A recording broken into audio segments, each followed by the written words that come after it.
ऐसे सोच सकते हैं। अब आपको कैसा लगता है ये मुहिम कैसे आगे बढ़ेगी और अब इसमें क्या और किया जा सकता है, कैसे किया जा सकता है? देखिए तो मैं अब आपसे ये पूछ रहा था कि अब हम इस मुहिम को आगे कैसे बढ़ा सकते हैं और इसके मतलब जो हमारी थॉट प्रोसेस है या हम जिस जगह पहुंचना चाहते हैं उस जगह पहुंचने के लिए अब हम क्या सोच रहे हैं, कैसे पहुंचेंगे उस स्थिति में? आपका बहुत वाइड क्वेश्चन हो गया, छोटा सा क्वेश्चन ही बहुत वाइड हो गया, बहुत लंबी चीज़ें हैं इसके अंदर। लेकिन ईश्वर की कृपा से जो एजिटेशन है वो छोटा है, उसमें दो ही चीज़ें हैं। एक तो हम ब्लैकमेल होकर पैसे नहीं देंगे, दूसरा हम गलत मद में पैसे नहीं देंगे। जिसका जो हमारा अधिकार है वो हमें मिलना चाहिए, हम पैसे देने के लिए तैयार हैं। छोटा सा है, लेकिन हमने ये एजिटेशन किया इसलिए है कि हमारी invested money, hard and money, उसको वैल्यू मिले, और यही सभी का उद्देश्य है। आई थिंक हम इस सोसाइटी को बचा सकें। अगर इसी तरह से रही तो बिल्डर पूरी तरह से केवल प्रॉफिट कमाने की एक संस्था है, उसे केवल प्रॉफिट चाहिए, तो वो आपसे पैसे लेता रहेगा। पता आपको अभी चला होगा, हमें काफ़ी दिनों से पता है, क्योंकि हमारी विद्युत विभाग में लड़ाई हो रही है कि ये कभी पैसे पूरे देता ही नहीं है। तो वो पैसों को अब कब्जा के रखेगा, और जब जाएगा तो आपके ऊपर लाइबिलिटीज छोड़ के जाएगा, चाहे वो कैसे भी करेगा, किसी भी कंडीशन में करेगा। तो अब आपके पास दो तीन तरीके हैं सोसाइटी को, जिस कंडीशन में मेंटेनेंस है, जिस कंडीशन में बिल्डर कंप्लीशन नहीं कर रहा है, जिस कंडीशन में बिल्डर ऑर्डर्स नहीं मानता है, कोर्ट के भी, और संस्थाओं को तो कुछ मानता ही नहीं है। जीडीए वीडीए, आप एसपी डीएम, उनके लिए कुछ नहीं वैल्यू रखते। तो जो कोर्ट के ऑर्डर नहीं मानता, तो आप ऐसे लोगों से इन्वेस्टमेंट दे चुके हो करोड़ों रुपए, जो इस तरह के नहीं चलते। अब उनसे सोसाइटी कैसे बचाई जाए? सोसाइटी बचाने का एक तरीका है कि हम बिल्डर को भागने ना दें, और भागने ना देने का क्या तरीका है कि हम उनको इन्वॉल्व रखें कि आपकी ये कमी है और आपको सजा होगी। तो मुझे बहुत हर्ट ये हुआ कि एक मुहिम चलाई गई कि RWA हैंडओवर ले ले। RWA ने कुछ पैसे मांगे कि हम गार्डनिंग शुरू करेंगे और हम धीरे धीरे चीज़ों को अपने हाथ में लेंगे। वो बहुत ही गलत वे हो जाएगा। हम एक तरह से बिल्डर को एक पैसेज दे देंगे, उसकी सारी लीगल लायबिलिटीज अपने ऊपर ले लेंगे। कल को कोई एक्सीडेंट होता है तो वो बोल देगा कि जी मेंटेन तो ये कर रहे थे, इन्होंने गलत मेंटेन किया, इस वजह से एक्सीडेंट हुआ। तो वो किसी भी तरह से हमें नहीं होने देना चाहिए। अगर रेजिडेंट सभी बहुमत इस पक्ष में हो, हमें हैंडओवर क्या लेना है?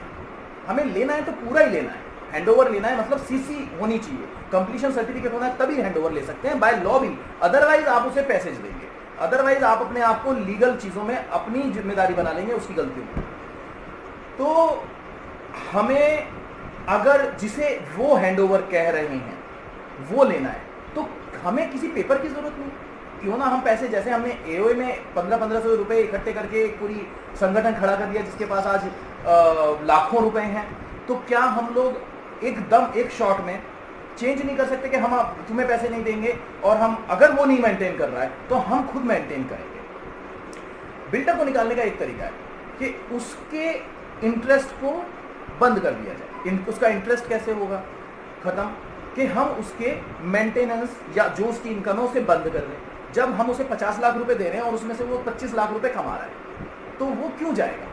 जैसे मैंने बताया, रेस्टोरेंट में अगर आप मेंटेनेंस दे रहे, उसको हर घंटे का बैठने का पैसे दे रहे हो, तो वो आपको रोटी क्यों देगा? वो 4 दिन चलाएगा।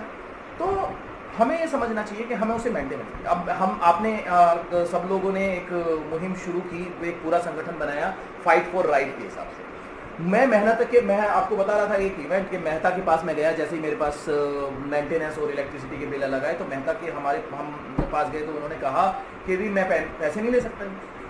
तो उन्होंने वार्तालाप में मैंने उनसे कहा कि भाई आप इस चीज़ को ओबे क्यों नहीं कर रहे हैं? आप कंप्लीट करें और चले जाएं तो हम लोग मेंटेन कर ही लेंगे, ये आप कंप्लीशन तो करवाएं।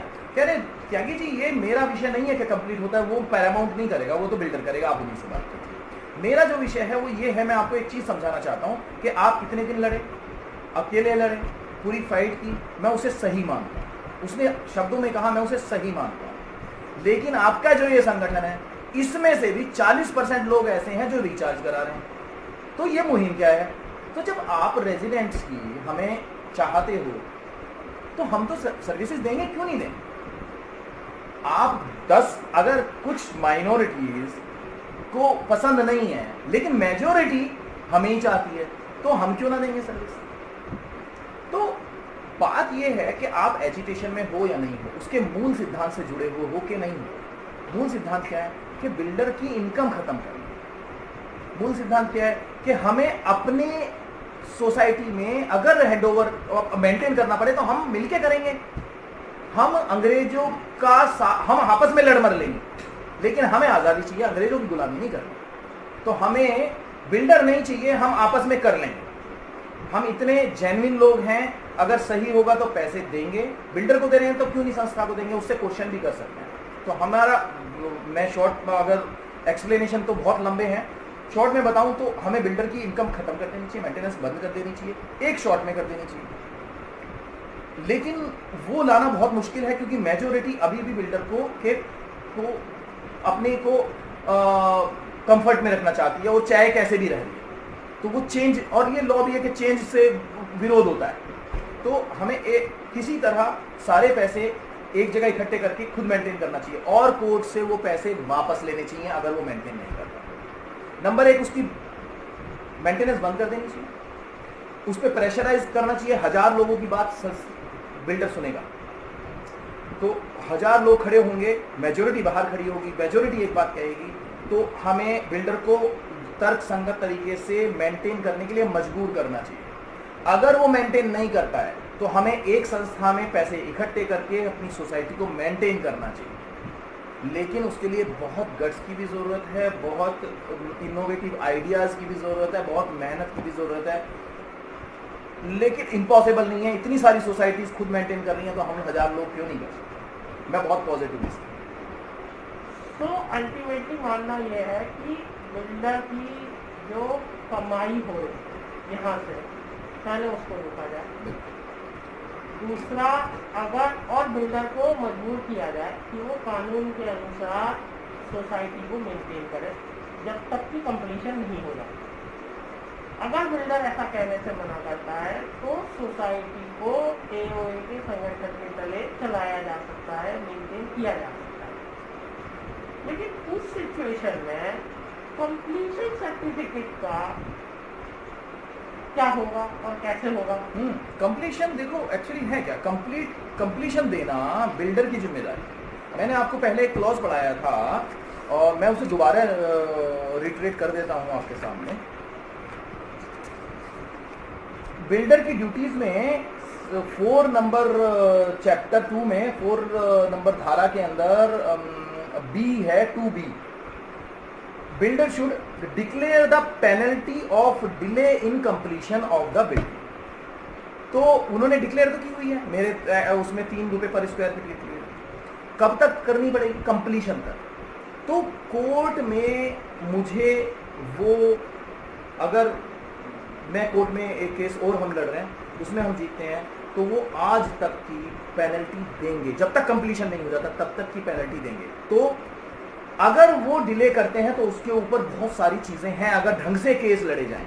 मैं पिछले कुछ टाइम में 3 केस जीत चुका हूँ। तो अगर ठीक तरीके से केस लड़े जाएं, उन पे पेनल्टीज ली जाएं, तो वो डिले जितना करेगा उतना पेनलाइज होगा। जब तक उसको भी के अंदर ये डर नहीं होगा तब तक वो कंप्लीशन नहीं करेगा। तो मेंटेनेंस से कंप्लीशन पे कोई फर्क ही नहीं पड़ता। तो बड़ा क्लियर है कि मेंटेनेंस हम अपने हाथ में ले लें अगर बिल्डर उसको मेंटेन करने से मना करता है, और कंप्लीशन के लिए कोर्ट के थ्रू उसके ऊपर दबाव दिलवाया जाए कि वो कंप्लीशन दे, और जब तक कंप्लीशन नहीं देगा वो तब तक लोगों को पेनल्टी दे, क्योंकि उसके ऊपर जब फाइनेंशियल कंपल्शन आएगा तो वो मजबूर हो जाएगा कि इस सोसाइटी का कंप्लीशन जल्दी से जल्दी लेके दे। बिल्कुल।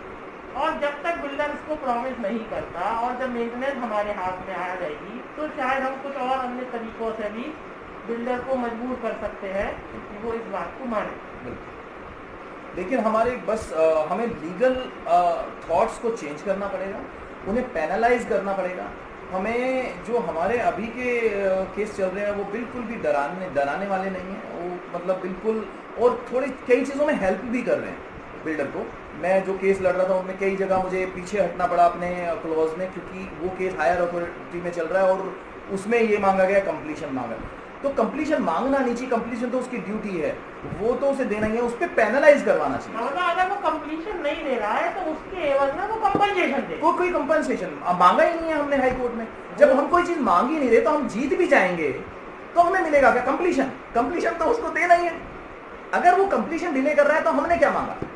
अगर हम पूरा कोर्ट में केस जीत जाते हैं तो भी हमें केवल कंप्लीशन मिलेगा 20 साल बाद। तो अगर हम पूरे अपने डिस्कशन को समाप्त करें तो अल्टीमेटली बात ये है कि बिल्डर से हमें सेपरेट इलेक्ट्रिसिटी बिल और मेंटेनेंस बिल लेना है। इलेक्ट्रिसिटी बिल हम देंगे जैसा हमारा जो भी कंजम्पशन होगा, और उसकी रसीद बिल्डर इशू करे। मेंटेन करने की बिल्डर की जिम्मेदारी है जब तक कि वो कंप्लीशन ना देता है। अगर बिल्डर मेंटेन करने से मना करता है या अपनी बाध्यता दिखाता है तो हमें AOA के तहत सोसाइटी को मेंटेन करना चाहिए और बिल्डर पे कंप्लीशन ना होने के लिए उसके एवज में वो सारे लोगों को पेनल्टी दे, इसका एक केस डालना चाहिए AOA के क्षेत्र के तहत, ताकि जितने भी रेजिडेंट हैं वो सब उससे लाभान्वित हो सके और बिल्डर इस बात के लिए मजबूर हो सके कि वो जल्दी से जल्दी कंप्लीशन कराए और इस सोसाइटी को बिल्डर के पंजों से मुक्त कराए। बिल्कुल बिल्कुल, आप संजय जी सारी चीज़ें बहुत स्पष्ट हैं आपको। और जब तक हम पेनलाइज, केवल हमें CC के लिए ही पेनलाइज नहीं करना है, बहुत सारी चीज़ें हैं। उन्होंने जो पहले लैंड थी उनमें से एयरफोर्स ने लैंड ले लिया तो हमारा लैंड रेशो कम हो गया है, उसके भी लिए भी पेनलाइज करना है। उन्होंने मेंटेनेंस प्रॉपर नहीं की है, उसके लिए भी पेनलाइज करना है। उन्हें हमें जो सुविधाएं देनी थी वो सुविधाएं हमें 10 साल तक नहीं मिली हैं, उसके लिए भी पेनलाइज करना चाहिए। उसकी हमें क्षतिपूर्ति मांगनी चाहिए कि मेरे बच्चे कंस्ट्रक्शन के बीच में रह रहे हैं। फेफड़ों की 66% एक सर्वे आया है, उसमें 66% बच्चों में फेफड़ों की बीमारियां कंस्ट्रक्टेड एरियाज में प्रदूषण में सांस लेने से हो रही हैं। तो मेरे बच्चों को जो हानि हो रही है उसकी भी पेनलाइज करना है। बहुत सारी चीजें हैं, मतलब हमने कोर्ट के अंदर कोई भी पेनल्टी नहीं डलवाई हुई।